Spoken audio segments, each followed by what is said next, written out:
At my sister's engagement party, my uncle laughed heartily. "Watch your wallet disappear," I muttered back, discreetly canceling the venue and freezing the card. He raised his glass, still chuckling. There's always someone who doesn't quite fit. The table burst into laughter, dismissing it as a playful jab. I scanned the room, taking it all in. Delicate napkins, sparkling juice glasses, and an excess of pastries no one touched. Everyone was dressed flawlessly, acting as if old scars were healed. My smile was empty. "Unneeded people are easy to remove," I whispered, easing my chair back and slipping out unnoticed. No one followed, not my mother, not my father, not even my sister, the heart of the evening's celebration. About an hour later, my phone buzzed. It was a nervous waiter, a guy I recognized from high school. "What's happening?" "Everything's collapsing," he said. I pressed for details. He described how the staff were told to stop serving, the DJ left early, and the lights dimmed during the first dance. "Perfect," I replied and ended the call. None of them, not even my sister with her perfect smile and rehearsed laugh, knew I'd been planning this for months. Not out of malice or anger, but because I was exhausted from being the family's safety net. This didn't begin with the engagement. It went back further. It went back before the loan she never returned, before they forgot me in a family photo, before she looked at me last Christmas and said, "You know you're not really needed, right?"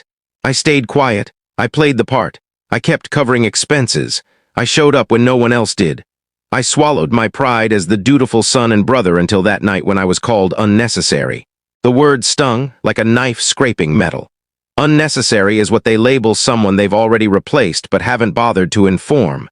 Once you realize you've been pushed aside, you stop caring. This didn't start with a dramatic betrayal. It began with, "Can you help me out? Just this once."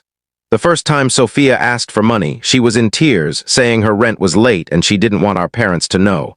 She'd lost her job and needed a lifeline. That same day I sent her the funds. She never brought it up again. The next time it was a smaller amount, promised to be repaid soon. That deadline passed, then weeks, then nothing. I never said no. That was my mistake. I was the older brother, the backup plan, the one they called when things fell apart. I lived far enough to be ignored, but close enough to be summoned when bills stacked up. When Dad needed surgery and the better equipment wasn't covered, I paid. When Mom wanted to surprise Sophia with a better car, I co-signed. When their furnace broke in winter, my phone pinged at midnight with a payment request. Their response was either silence or entitlement, as if they deserved it. At first, I told myself this was family loyalty. That's what you do for loved ones, right? I thought if I kept in the upcoming short video. Catch the complete story with the channel link provided below.